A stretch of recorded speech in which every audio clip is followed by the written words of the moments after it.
Oke, di video kali ini saya akan menjelaskan mengenai implementasi dari image classification menggunakan KNN dan SVM di Python. Oke, seperti biasa ini ada beberapa library ya yang perlu kita import ya, mulai dari NumPy, ada juga CV2 ya, ada juga Matplotlib ya, Padlib dan lain sebagainya. Ada beberapa library ini akan kita gunakan untuk membaca data ya, data image ya. Setelah itu kita juga akan membaca data image itu berasal dari sebuah directory secara langsung seperti itu. Oke, ini silakan Anda tuliskan saja sama dengan library ini. Setelah itu kita membuat sebuah fungsi di sini. Oke, di sini saya mengimport satu fungsi lagi yaitu RE ya. Nah, di sini saya membuat sebuah function dengan nama load image files dengan parameter img_dir. Ini merupakan fungsi atau metode yang saya gunakan untuk membaca data dari sebuah directory. Sebelumnya kita membaca data itu file by kita membaca datanya itu per file kan ya. Ini kita bisa membaca langsung banyak data di dalam satu directory. Jadi nanti kita akan membaca banyak image dalam satu directory dan kita simpan ke sebuah array seperti itu. Silakan Anda ketikkan seperti ini ya. Ini datapath sama dengan os.path.join img_dir bintang G. Terus files, ya ini beberapa kode ini kita gunakan untuk membaca files dari directory. Setelah itu kita sorting ya, kita akan sorting filenya dari sebuah directory itu berdasarkan namanya. Oke, sebelum saya menjelaskan lebih lanjut mengenai fungsi load image file ini, saya akan tunjukkan directory dari Google Drive saya yang berisi gambar yang akan saya klasifikasikan. Oke, jadi saya tunjukkan terlebih dahulu. Oke, saya punya sebuah directory dengan nama cat.dog. Directory ini berisi gambar-gambar kucing dan anjing. Saya ingin mengklasifikasikan gambar kucing dan anjing yang ada di directory ini. Seperti yang bisa Anda lihat di sini, dia terdiri dari sekitar 402 files ya, yang mana itu dinamai dengan nomor ya, 0, 1, 2, 3 sampai dengan 401. Seperti itu. Jadi ada dua kelas di sini, yaitu kelas anjing dan kelas kucing. Jadi ada dua jenis gambar, anjing dan kucing. Dan itu saya urutkan mulai dari 0 sampai 201 ya, 0 sampai 200 itu saya gunakan untuk kucing ya, sisanya itu anjing, seperti itu ya. Nah, ini bisa Anda lihat diawali dengan gambar kucing dulu ya di file-file yang awal ya. Kalau tidak salah 0 sampai 200 itu gambarnya kucing, sisanya 201 sampai 402 itu gambarnya anjing, seperti itu. Oke, kita kembali lagi ke fungsi load image files. Oke. Oke, setelah itu saya perlu mensorting ya. Gambarnya itu saya sorting, terus saya buat variabel count sama dengan 0. Oke, nanti ini akan dijelaskan lebih lanjut. Ada juga trend_img, ini merupakan sebuah array ya. Nah, trend_img ini kita gunakan untuk menyimpan data gambarnya. Terus di sini saya melakukan perulangan ya, for file in files ya. Saya countingnya ini saya tambah 1, saya increment. Setelah itu saya baca file ya, saya baca file yang ada di dalam files ini. Oke, jadi files ini dia merupakan direktorinya kan ya, direktori yang ada di Google Drive tadi. Terus setiap ada file di sana ya, saya akan baca, terus saya simpan ke sebuah variabel img. Setelah itu seperti biasa, variabel img ini saya gunakan untuk mengkonversi ya, pakai OpenCV ya, CVT color dari BGR to gray. Nah, setelah itu saya buat sebuah variabel img_pred sama dengan cv.resize img 5050 interpolation cv.interarea. Kenapa saya melakukan resize di sini ya? Karena memang saya anggap karena gambar yang ada di Google Drive tadi itu dimensinya berbeda-beda. Untuk mempermudah klasifikasi kita harus tentukan image itu menggunakan dimensi yang sama seperti itu. Jadi yang nanti gambarnya lebih besar dari 50 kali 50 akan dikecilkan menjadi 50 yang kurang dari 50 itu akan di-resize dibesarkan menjadi 50 kali 50. Oke, jadi karena menggunakan algoritma KNN ya yang membutuhkan semua file gambar itu harus dalam dimensi yang sama sehingga saya resize menggunakan size 50,50. Oke, interpolationnya ini saya menggunakan cv.interarea. Jadi ini parameternya saja. Oke, setelah itu img_pred sama dengan image.img to array, img_pred ya, ini saya jadikan sebuah img-nya tadi, image-nya saya jadikan array. Setelah itu img-nya ini saya bagi dengan 255 sehingga nanti datanya adalah pixelnya bernilai 0 sampai 1.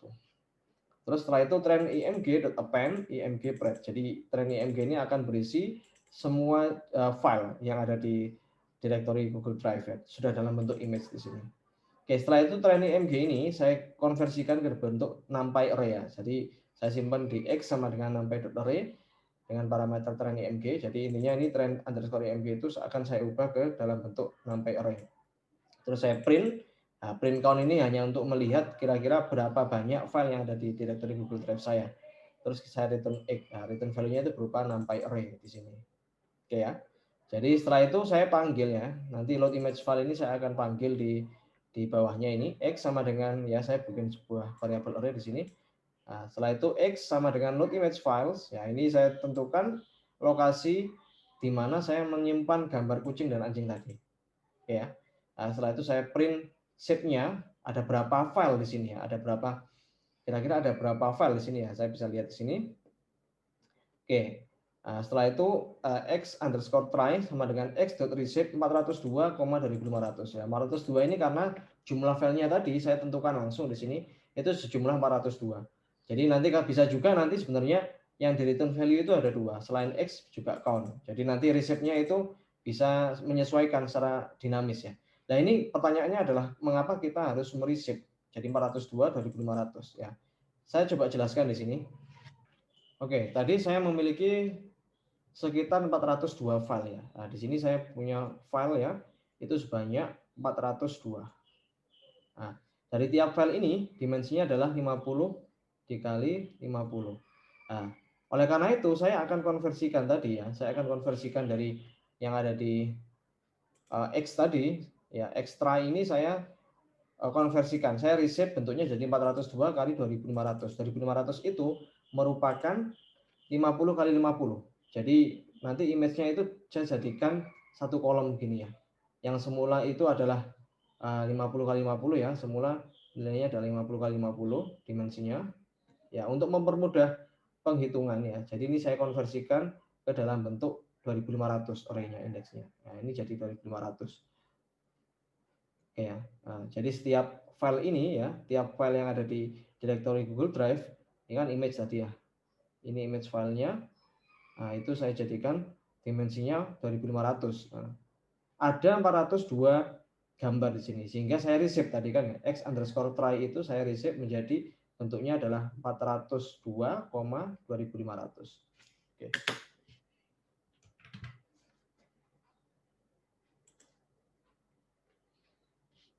Oke, langkah selanjutnya ya ini saya print nanti ya. Shape-nya sudah terbentuk atau belum. Nah, setelah itu saya menentukan dua variabel di sini, Y0 dan Y1. Apa itu Y0 sama Y1? Y0 itu untuk menunjukkan bahwa gambar itu kucing. Ya kan? Sebanyak 201 karena saya tahu bahwa 201 gambar awal itu merupakan gambar kucing. Ya kan? Setelah itu yang Y1 itu saya buat sebuah numpy.once ya, itu isinya 1 ya. Nah, Y1 ini untuk merepresentasikan anjingnya.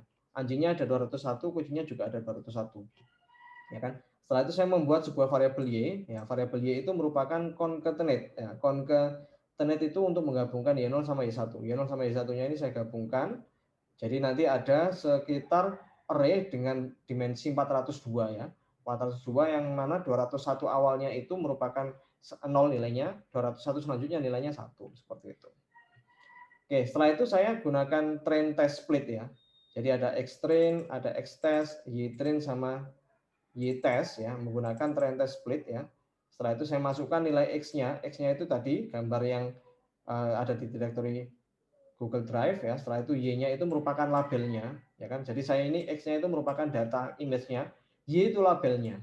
Kita sudah tahu bahwa 201 awal itu merupakan gambar kucing, 201 kemudiannya gambar anjing. Random state-nya saya isi 42. Ini bisa diisi random saja nilainya 42, test size-nya 0,4. Apa artinya ini? Saya gambarkan. Jadi saya untuk melakukan klasifikasi itu ya. Untuk melakukan klasifikasi kita butuh yang namanya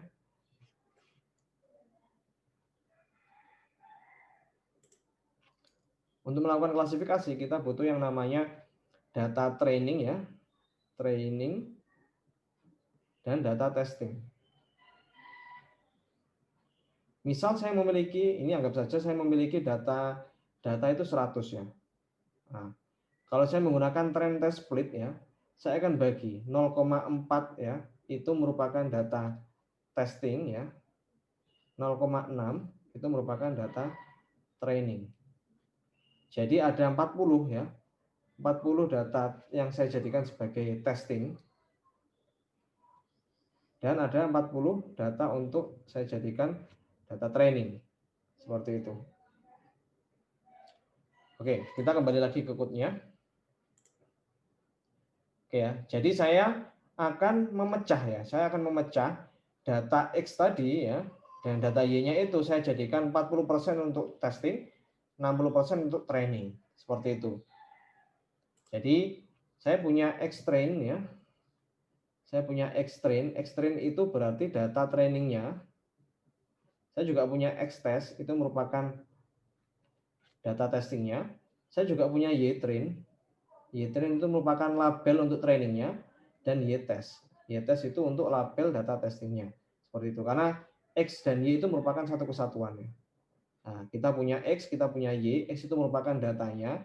Y itu merupakan labelnya. Kucing atau anjing. Kucing atau anjing. Seperti itu. Oke, setelah itu saya print ya ini kelihatan nanti berapa set dari train test, X train, X test, Y train sama Y testnya akan terlihat di sini. Nah, setelah itu saya print ya, ini kurang lebih seperti ini. Nah, setelah itu saya kembalikan lagi yang semula tadi saya reshape ya, X train sama dengan X train dot reshape, X train shape 0, X train shape 1 plus X train shape 2 kali X train shape 2 dikali X train shape 3. Oke, kalau kita lihat di sini, kenapa kok ini dikalikan ya, extrinsic indeks 1 dengan indeks kedua dan indeks ketiga, kita bisa lihat di sini ya. Nah, data ini menunjukkan bahwa setelah kita melakukan trend test split ya, datanya terreset menjadi seperti ini, 241, 50, 50 kali 1. Ini kita mau jadikan reset menjadi ini, 241 dikalikan koma 2500. Nah, 2500 itu merupakan pengalian dari X train indeks ke-1, indeks kedua dan indeks ketiga. Begitu juga untuk tesnya, seperti itu ya. Tesnya coba kita reset nanti jadinya seperti ini. Nah, ini kembali lagi ke sini nanti. Nah, sama dengan dimensi X-nya tadi. Seperti itu. Oke, kita lanjut ke classifier-nya. Nah, ini kita menggunakan KNN ya, classifier-nya. Jadi, kita import beberapa library di sini. Yang pertama kita menggunakan scikit-learn ya untuk memanggil library dari kernel snakebird. Nah, setelah itu kita juga panggil sklearn scikit-learn matrix ya. Ini untuk menilai performa dari algoritma KNN. Nah, setelah itu kita panggil ya, KNN sama dengan kneighbors classifier. Nah, number of neighbors-nya saya isi dengan 15, metriknya saya menggunakan Euclidean untuk perhitungan distance-nya. Terus saya fit ya, X-train sama Y-train. Jadi untuk melatih sebuah algoritma, kita butuh data training kan ya. X-train sama Y-train itu merupakan alokasi data yang sudah kita buat sebelumnya di train test split yang sebesar 60% ya, karena testingnya tadi kita setting 0,4, jadi testingnya 40%, sedangkan sisanya untuk training. Nah, ini kita ambil X-train sama Y-train-nya di sini. Oke. Setelah itu kita tambahkan di sini YPRED sama dengan knn.predict xtest. Nah, ini kita prediksi. Xtest-nya itu merupakan data testingnya, ya. Setelah itu kita cocokkan hasil prediksinya itu kita cocokkan menggunakan akurasi skor di sini ya. Akurasi skornya ini Y-test dan Y-pred, ya kan? Ya, kita cocokkan apakah Y-test itu sama dengan Y-prednya. Y-prediction-nya sama Y-test-nya itu kita cocokkan, kalau sama persis berarti 100% nilainya. Kalau kurang dari itu berarti tidak 100%. Kalau kita lihat di sini ya akurasinya tidak seberapa bagus ya, hanya 62% ya untuk akurasi skornya. Nah, kita bisa juga menampilkan confusion matrix-nya. Kalau misal kita juga ingin menghitung akurasi, precision, recall dan sebagainya, kita bisa ambil dari confusion matrix-nya. Tapi di sini saya coba terangkan untuk akurasi skornya saja. Nah, ini saya lihat akurasi skornya adalah 62%. Tapi kalau data kita adalah data yang imbalance ya, antara kelas 1 dengan kelas yang lain itu tidak sama, kita bisa menggunakan precision, recall, dan sebagainya. Mengambil data dari confusion matrix ini. Oke. Kita lanjut dari SVM classifier-nya ya. Nah, kita menggunakan SVM untuk algoritma selanjutnya. Sama, kita nanti import lagi dari sklearn scikit-learn, import SVM. Setelah itu kita panggil svm.svc, kernelnya saya pilih linear. Ya, setelah itu kita fitkan data training sama data X-train sama Y-train-nya. Setelah itu kita prediksi lagi seperti tadi ya. Kita prediksi dengan X-test-nya dan kita lihat di sini akurasi skornya 52%. Ya, lebih jelek dibandingkan kalau kita menggunakan KNN di sini ya. Oke, dan ini nilai ini bisa berubah karena tergantung dari training sama testing yang kita sudah terapkan di awal tadi ya. Data training sama data testingnya itu random memang kan ya. 40%-nya apa, 60%-nya apa itu random semua.